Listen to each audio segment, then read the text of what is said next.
सण म्हटलं की उत्साह काय वेगळाच असतो. तसाच आजही उत्साह होता, कारण आहे आपला गुढीपाडवा. नवीन मराठी वर्षाचं नूतन वर्ष जे आहे आपलं पहिला दिवस आणि गुढीचा दिवस. सगळं काम अगदी उत्साहानं तयार करून सुरुवात करून गुढी आमची उभी राहिलेली आहे. तुम्हा सगळ्यांना गुढीपाडव्याच्या खूप खूप शुभेच्छा. पुरणाचा स्वयंपाक केला, पण आज आमच्या कारभारांना नव्हती सुट्टी. मन काय लागे ना, मग काय मुलगा होता आज घरी, एक्झाम संपली होती. केलेला स्वयंपाक भरला बॅगेमध्ये, बॅग अडकवली पाठीला आणि निघालो आम्ही बुलेट राईड घेऊन. असं हे मोकळं लख्ख प्रकाश, पांढरा शुभ्र दिसणारा ढग आणि बघा सूर्यदेव आलेला आहे आपल्या डोक्यावरती. आणि या सगळ्या वातावरणाचा आनंद घेत ना, ऊन लागतंय ना काय, आज जायची ओढ आहे कारभाऱ्यांना सणाचा घास भरवावा म्हणून. तर हे आमच्या आहेत लाडसाहेब, ते आज आम्हाला घेऊन चालले, त्याच्यामुळे त्यांचे जरा लाड करायचे आहेत आम्हाला. सो मस्त वातावरण होतं, मध्ये मध्ये छान छान गोष्टी पाहायला मिळत होत्या. अख्खी नर्सरी कलरफुल फुलांनी भरली होती. त्यानंतर तामिनी घाटाचा रस्ता अधूनमधून इकडे तिकडे झाड, इकडे तिकडे रिसॉर्ट पाहत पाहत आम्ही क्रॉस करत होतो. आणि या रस्त्याने पाठण अगदीच भरून आली, म्हणून थोडासा ब्रेक घेतला 5 मिनिटाचा, बॅग शिफ्ट केलेली एकाकडे आणि पुन्हा आमचा प्रवास सुरू झाला.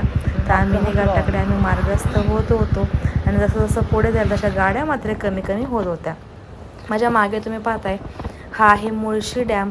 खूप मोठा डॅम आहे, कारण कुठून कुठंपर्यंत आम्ही चाललो आहे तर तो डॅम काय संपायचं नाव घेणार. फायनली आम्हाला दिसला इथे एक सुंदर पॉईंट. म्हटलं येताना हा पॉईंट काही सोडायचा नाही बरं का. खूप छान वातावरण होतं आणि ऊन अजिबात जाणवत नव्हतं. वारा प्रचंड सुटला होता. मोकळ्या रस्त्याने पुढे गेल्यानंतर हिरवीगार गर्द अशी डोंगराळ भागामध्ये ही झाडं होती, त्याच्यामुळे हिरवागार परिसर बघून आणि वाऱ्याचा थंडावा बघून, गारवा बघून अजिबात ऊन लागतंय असं काही वाटत नव्हतं. तसं डोक्यात हेल्मेट होतंच. मग काय आम्ही इथे पोचलो असं आम्हाला वाटलं, पण आमच्या लोकेशनने थोडंसं आम्हाला गंडवलं. गेलो आम्ही एका ठिकाणी छोट्याशा गावामध्ये. गुड्या बघा किती सुंदर सुंदर उभ्या केल्यात बरं का, लहानपणीच्या आठवण आली अगदी मोठ्या मोठ्या गुड्या पाहून.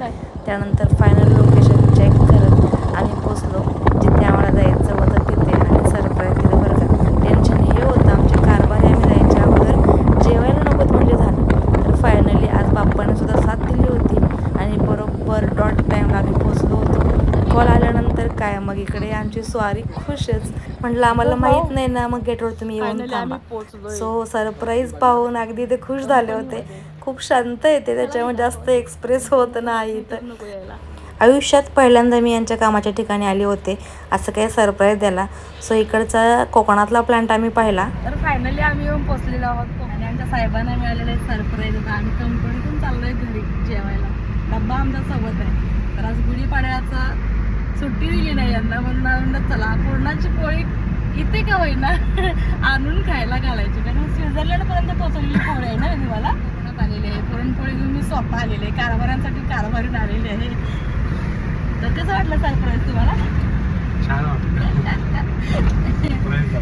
सरप्राईज झाले. सरप्राईज त्यांना आम्ही अगोदर सांगितलं आम्ही झोमॅटो केलाय, पण त्यांना काही पटते ना. मग आम्हाला सांगावं लागलं. इथून आम्ही निघालो. प्लॅन्टमधून निघाल्यानंतर इकडे यांची ही कॉलनी आहे. खूप सुंदर सुंदर विलाज आहेत आणि असं शांत हिरवंगार ठिकाण पाहिलं की माझं मन असं झालं की पुन्हा मला 4 दिवस सुट्टीला इथे यावं असं वाटतंय बरं का, कारण इतका सुंदर हा परिसर आहे.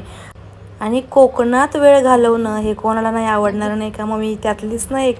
तर इकडे आम्ही बघा थांबलेल्या गाडीतून बॅगा काढ म्हटलं की आमचं बाळ म्हणते बघा ही कशी ऑर्डरही सोडते आज मला पप्पा.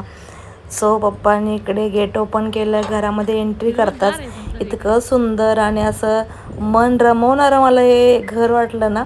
पहिल्यांदाच येते या एरियामध्ये मी, पण खूप सुंदर वाटलं बघा ना.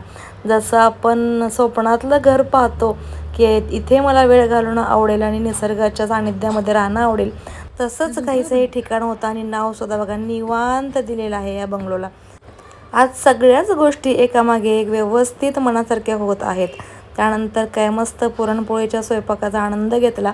डबे मोकळे झालेले आहेत आणि त्यानंतर आम्ही पुन्हा रिटर्न येण्यासाठी मार्गस्थ होतोय. तर छान वाटलं आजचा हा दिवस आपल्या हक्काच्या माणसासोबत आपण घालवला, कारण इतकं ते आपल्यासाठी करतात आणि आपल्या घरच्यांसोबत एखाद्या सणासुदीचा गोडाधोडाचा घास खाणं त्यांना होत नाही. सो अशा वेळेला आपण कुठेतरी पुढाकार घेऊन त्यांच्यापर्यंत तो घास पोचवणं गरजेचं आहे आणि मला छान आनंद वाटलेला आहे आणि सगळं क्रेडिट याचं माझ्या बाळाला आहे, कारण माझं बाळाच घरी नसतं तर हे माझा प्लॅन सक्सेस होणं शक्य नव्हतं. सो ते त्यांच्या ऑफिसला निघाले, आम्ही आमच्या परतीच्या मार्गाला निघालो आणि पुन्हा घाट क्रॉस करत आम्ही आमच्या घरी येऊन पोचलेलो आहोत. व्हिडिओ आवडला असेल लाईक शेअर फॉलो बाय.